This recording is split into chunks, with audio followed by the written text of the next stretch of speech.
2020년 7월 17일 새벽 설교입니다. 오늘 본문은 역대상 18장에서 19장까지입니다. 본문 읽기는 18장 1절에서 17절까지만 읽도록 하겠습니다. 그 후에 다윗이 블레셋 사람들을 쳐서 항복을 받고 블레셋 사람들의 손에서 가드와 그 동네를 빼앗고 또 모압을 치매 모압 사람이 다윗의 종이 되어 조공을 바치니라. 소바 왕 하다에셀이 유프라데 강가에서 자기 세력을 펴고자 하매 다윗이 그를 쳐서 하마까지 이르고 다윗이 그에게 병거 1000대와 기병 7000명과 보병 20000명을 빼앗고 다윗이 그 병거 100대의 말들만 남기고 그 외의 병거의 말은 다 발에 힘줄을 끊었더니 다메섹 아람 사람이 소바 왕 하닷에셀을 도우러 온지라. 다윗이 아람 사람 22,000명을 죽이고 다윗이 다메섹 아람의 수비대를 두매 아람 사람이 다윗의 종이 되어 조공을 바치니라. 다윗이 어디로 가든지 여호와께서 이기게 하시니라. 다윗이 하닷에셀의 신하들이 가진 금 방패를 빼앗고 예루살렘으로 가져오고 또 하닷에셀의 성읍 디브학과 군에서 심히 많은 놋을 빼앗았더니 솔로몬이 그것으로 놋대야와 기둥과 놋그릇을 만들었더라. 하맛 왕 도우가 다윗이 소바 왕 하닷에셀에 온 군대를 쳐서 무찔렀다 함을 듣고 그의 아들 하도람을 보내어 다윗 왕에게 문안하고 축복하게 하니 이는 하닷에셀이 벌써 도우와 맞서 여러 번 전쟁이 있던 터에 다윗이 하닷에셀을 쳐서 무찔렀음이라. 하도람이 금과 은과 놋을 여러 가지 그릇을 가져온지라.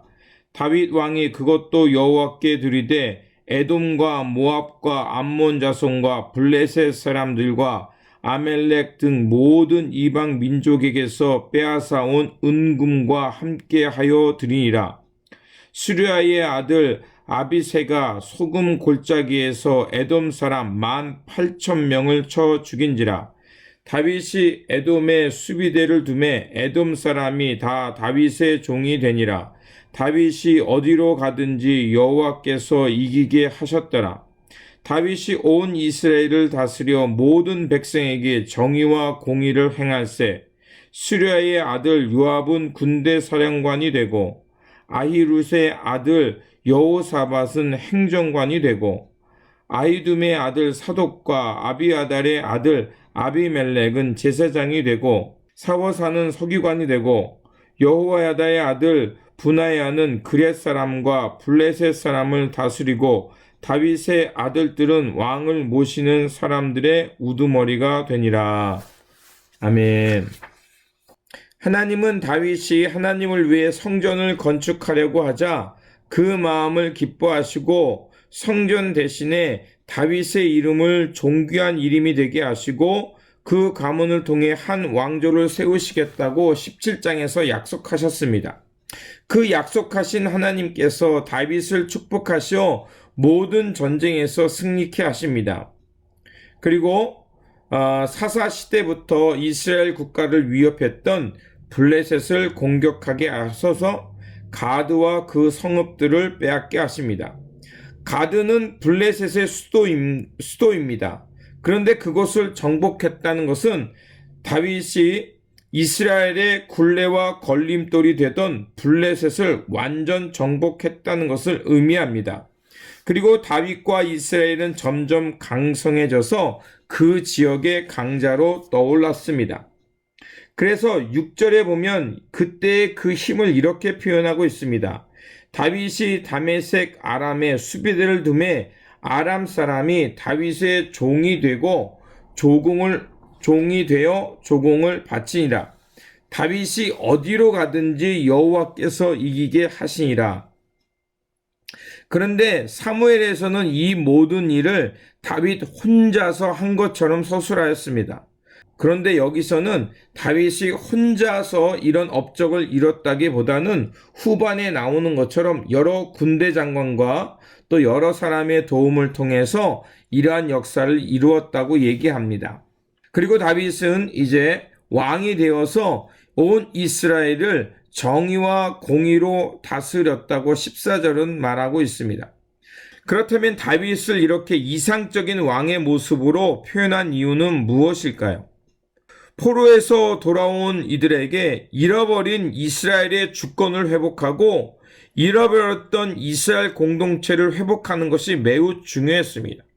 그렇기 때문에 다윗과 함께 하셨던 하나님이 이제 포로로 돌아온 그들과 함께 하시면서 이렇게 이상적인 국가를 완성해 주실 것이라는 것을 그들에게 가르치고 싶었던 것입니다.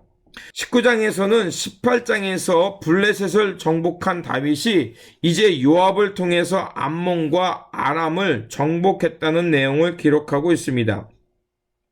암몬과 나하스가 죽자 다윗은 나하스에게 입은 은혜를 생각하여 조문객을 나하스의 아들 한운 왕에게 보냈습니다. 아마도 다윗이 사울을 피해 피난 생활을 할 때 다윗의 부모를 모압 땅에 보내서 모압 왕이 지켜두도록 부탁했습니다. 그것이 사무엘상 22장 3절에서 4절에 나옵니다. 그래서 이런 은혜를 입었기 때문에 이제 나하스가 죽었다는 소식을 듣고 다윗은 이제 암몬 땅에 그 조문객을 보낸 것입니다. 그런데 이 나하스의 아들 한우는 이 다윗의 호의를 암몬 땅을 영탐하러 온 영탐꾼으로 보고 그 사절단을 모욕합니다. 그래서 다윗은 이 소식을 듣고 요압과 용사들을 보내서 암몬을 정벌하게 합니다. 그리고 암몬이 다윗의 군사에 의해서 패하자 아람 사람들은 이스라엘과 화친 조약을 맺게 됩니다. 이렇게 해서 다윗과 이스라엘은 동쪽에서 위협을 가했던 암몬을 제압하게 되었다는 것입니다. 다윗은 많은 전쟁에서 승리하여 많은 전리품을 획득할 수 있었습니다. 그리고 영토를 확장할 수 있었습니다. 또한 다윗은 여러 마을을 다스리면서 하나님의 정의와 공의를 행했다고 역대기는 기록하고 있습니다. 다윗이 이처럼 이상적인 왕이 될 수 있었던 것은 바로 하나님께서 그와 함께 하셨기 때문이며 또 하나님 중심으로 살았기 때문에 이와 같은 영광을 누릴 수 있었다고 말하는 것입니다. 이것이 바로 역대기가 말하고 싶어하는 것입니다. 다윗의 이러한 모습과 장차 다윗의 자손을 통해 다가올 메시아에 대한 그 기대하는 모습이 무엇인가를 말하고 싶은 겁니다. 그래서 그들이 기다리는 메시아를 통해서 메시아가 이 땅에 도래했을 때 그 메시아가 이루실 새 하늘과 새 땅, 또 새 국가의 모습을 반영하고 있는 것입니다. 그렇습니다. 하나님께서 함께 하신 나라와 민족, 그리고 하나님 앞에서 겸손히 살아가는 백성들은 어디를 가든지 하나님이 함께 하시면서 그들을 번영하게 하시고 승리케 하신다는 것을 지금 역대기는 말하고 있는 것입니다. 그리고 18장과 19장에서 다윗과 이스라엘이 세워갔던 공동체의 모습은 바로 예수 그리스도를 통해 이 땅에 이루어질 하나님 나라의 모형인 것입니다. 세상 왕의 목적은 모든 힘과 군사력을 갖고 많은 사람들 위해 군림하기 위함이지만 우리의 구원자이신 예수 그리스도를 통해서 이 땅에 이루어지는 하나님의 나라는 하나님의 의와 공평으로 이루어지는 세상임을 말하고 있습니다. 그래서 18장 6절과 14절은 이렇게 말하고 있는 것입니다. 다윗이 다메섹 아람에 수비대를 두매 아람 사람이 다윗의 종이 되어 조공을 바치니라. 다윗이 어디로 가든지 여호와께서 이기게 하시니라. 바로 이 점입니다. 그리고 14절에 다윗이 온 이스라엘을 다스려 모든 백성에게 정의와 공의를 행할세. 바로 구원받은 하나님의 백성, 그리스도인들이 살아가야 할 모습과 방향을 제시하고 있는 것입니다. 예수 그리스도를 통해 이 땅에 구원받은 백성들이 이 땅에 예수 그리스도와 함께 이루어가야 될 하나님의 나라의 모습이 바로 이러한 것입니다. 바로 우리는 하나님의 나라에 이러한 하나님의 의와 공의를 통해 이루어지는 그 세상을 위해 적극적으로 협력하면서 하나님의 주권을 회복하는 일에 힘써야 한다는 것입니다. 그러므로 저와 여러분이 이러한 삶을 살기 위해 다시 한번 범사에 하나님의 마음과 뜻을 중심 가운데 두고 살아가시기를 바랍니다. 그래서 어디를 가든지 하나님과 함께하면서 다윗과 같은 축복을 누리면서 하나님이 원하시는 그 세상을 향해 살아가는 저와 여러분들이 되시기를 다시 한번 주님의 이름으로 축원드립니다. 기도하겠습니다. 다윗의 마음을 기뻐하시고 다윗을 축복하신 하나님, 다윗이 겸손과 감사함으로 하나님 중심으로 살게 될 때 하나님은 다윗의 이름을 존귀케 하셨고 그와 함께 하시면서 하나님의 축복을 누리며 살게 하셨습니다. 또한 하나님께서는 다윗의 자손을 통해 이루실 하나님 나라의 모형이 무엇인지 알게 하셨습니다.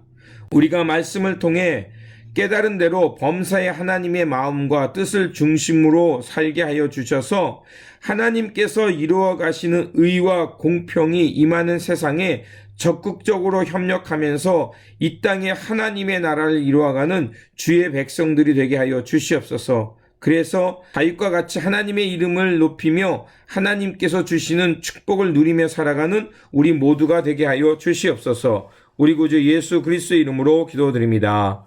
아멘.